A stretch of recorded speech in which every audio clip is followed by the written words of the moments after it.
بلوچستان کو چلانے والے کون ہیں، بلوچستان کے اوپر بحث کا ایک نیا زاویہ۔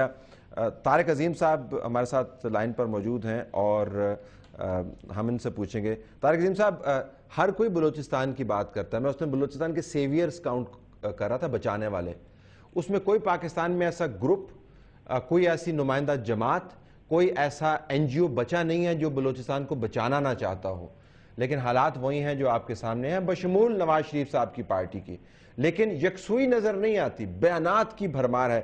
آپ کی اسسمنٹ چاہیے۔ دیکھیے جی، جو بھی آپ نے ایک بہت اچھا لفظ استعمال کیا، میں اس کو ریپیٹ کرنا چاہتا ہوں۔ آپ نے کہا قابلیت، کیپیبلٹی۔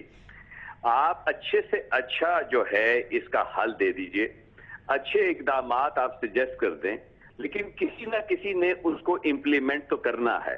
اگر وہاں پہ قابلیت نہیں ہے تو ایسے ہی ہے کہ بڑی اچھی فرم رن کر رہی ہے، آئی سی آئی ہے، ٹاپ بلو چپ کمپنی ہے، آپ کسی نااہل آدمی کے حوالے کر دیں، 4 دن میں اس کو دیوالیہ کر دے گا۔ اب اگر وہاں پہ حکومت ایسی ہے جہاں پہ وزیر اعظم صاحب ہمارے پچھلے 6 ماہ میں تقریباً 11 دن وہ وہاں پہ کوئٹہ میں رہے ہیں، یا کراچی ہوتے ہیں یا اسلام آباد ہوتے ہیں، اگر ان سے کوئی پوچھے کہ بھائی آپ کیوں نہیں وہاں جاتے، آپ وزیر اعلیٰ ہیں، حالات بڑے خراب ہیں، تو وہ آگے سے لڑ پڑتے ہیں کہ جی کیوں آپ پوچھ رہے ہیں مجھ سے، میری مرضی ہے میں جاؤں یا نہ جاؤں۔ دیکھیں نا، اب وہاں پہ گورنر صاحب سے کہا جاتا ہے جی کہ حالات اتنے خراب ہیں کہ گورنر راج اگر لگا دے پریزیڈنٹ صاحب تو آپ کیا کہیں گے، اس پہ وہ لڑ پڑتے ہیں آپ کے ساتھ۔ اب حالات واقعہ خراب ہے وہاں پہ، اور یہ بھی آپ بہرحال ٹھیک بات ہے کہ بہت سارے لوگ جو ہیں وہ چاہتے ہیں کہ حالات ٹھیک ہوں، اور لوگوں کے پاس میں سمجھتا ہوں اچھے حل بھی موجود ہیں، لیکن کسی نہ کسی کو تو امپلیمنٹ کرنا پڑے گا۔ اچھا، جمالی صاحب کو لے۔ جمالی صاحب، آپ معاملہ اس ملک میں اس وقت یہ ہے کہ جس دن یہ پروگرام چل رہا ہے اس دن انٹیریئر منسٹر صاحب کی جو ممبرشپ ہے سینٹ کی وہ سسپینڈ ہو گئی، وزیر اعظم پاکستان سزا یافتہ ہیں، صدر کی استثناء سے متعلق معاملہ چل رہا ہے اور اصل ایشو جو ہے ان پیسوں کا ہے جو سوئٹزرلینڈ میں پڑے ہوئے ہیں، گورنر صاحب بلوچستان حالات آپ کے سامنے ہیں، چیف منسٹر صاحب حالات آپ کے سامنے ہیں، تو یہ بلوچستان کا والی وارث جس سٹرکچر کے ذریعے آپ نے بلوچستان کو چلانا ہے، یا وہ کمپرومائزڈ ہے یا بیک فٹ پہ ہے یا اس کی اٹینشن نہیں ہے، بلوچستان کو چلانے والا کون ہے؟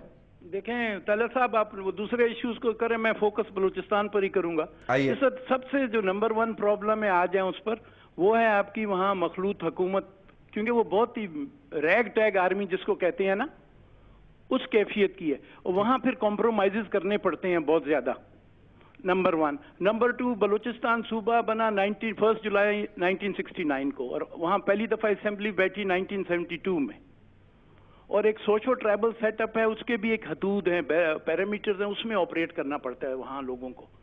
آپ ایکسپیکٹ کریں کہ لاہور کی ایفیشنسی اور موٹر ویز اور مین لائن پر رہنا، ہم لوگ نہیں ہیں مین لائن پر، ہم انٹرنیشنلی فوکسڈ ہو گئے because of Afghanistan, internationally focused ہو گئے بیکاز آف گوادر، وہ فیکٹرز بھی ہیں، اور ایز اے پاکستانی گورنمنٹ نے جو کشمیر میں اور خالصتان میں کیا، اس کا جواب ہمیں مل رہا ہے بلوچستان میں۔ ہلو جی آواز آ رہی ہے، میں تحمل سے اور اٹینشن سے سن رہا ہوں، تو بلوچستان کو ایڈ کریں آپ، جی یہ ساری چیزیں ایڈ کریں، اور پھر بلوچستان والوں کو، آپ کا فیڈریٹنگ یونٹ ہے، چوتھا بھائی ہے، لیکن آج تک ہمیں ایسے فیلنگ ہوئی ہے جیسے ہم لوگ، وہ صبح کو نہیں ایک رشتہ دار شہر میں آتا ہے سویرے والی بس پر، اس کو جلدی پھر وہ جو شہری ہے اس کا رشتہ دار فارغ کرتا ہے کہ آخری بس جا رہی ہے گاؤں، آپ چڑھ کے روانے ہو جائیں، ہمارے ساتھ وہ رویہ اختیار کیا جاتا ہے۔ اچھا، اس حکومت کی طرف سے جو ان کی پرفارمنس جو کاؤنٹ کرتے ہیں، اتنی بجٹری ایلوکیشن پہلے کبھی نہیں ہوئی۔ آپ نے خود اپنے پہلے بیان میں فرمایا جو ایم این ایز اور ایم پیز کو ڈائریکٹ جو کیش ہینڈ اوور کیا گیا، جس کے پی سی 1 بھی نہیں بنتے، اور آپ کو پتہ ہے پی سی 1 نہیں بنے، پلان کس طرح اپروو ہوئے ہیں۔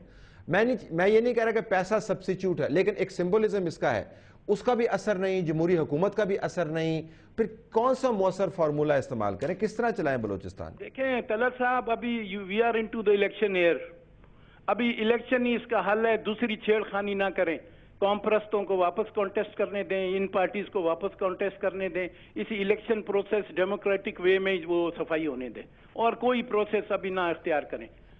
نہیں، میں تو اس کے حق میں بھی نہیں ہوں، لیکن یہ موجودہ حکومت بھی تو ڈیموکریٹک پروسیس کے ذریعے ہی سامنے آئی نا۔ یہ بھی آئی ہے, اس کا رائٹ ہے 5 سال, یا تو کسی میں ہمت ہے تو اس کو جا کے کرے نو کانفیڈنس سی ایم کے خلاف اور نیا سی ایم لے آئے. لیکن کیا ایسے سی ایم جو ہیں وہ بلوچستان کو چلا سکتے ہیں؟ دیکھیں ایسے تو پھر بہت سے سوال آتے ہیں کہ کیا وردی کا صدر بھی اس ملک کو زبردستی آرمی کے زور پر چلا گیا؟ ایبسلیوٹلی نہیں چلا سکتا. میں تو کہتا ہوں کہ ان کو پکڑے, مقدمہ کریں نا, کیوں نہیں کرتے؟ کریں نا, وہ وقت آ گیا, ان کو موقع دیں. یہ we are the youngest province, موقع دیں ان کو. یہ غلطیاں کریں گے, یہ غلطیاں کر کے سیکھیں گے. اچھا چلیں, let me take a break ہے. غلطیاں کر کے سیکھنے کی جو ادا ہے اس کے اوپر بھی ہم آتے ہیں. Can Balochistan wait this long? Pakistan کے ارد گرد جو حالات بن رہے ہیں, بلوچستان اس سے براہ راست متاثر ہو رہا ہے.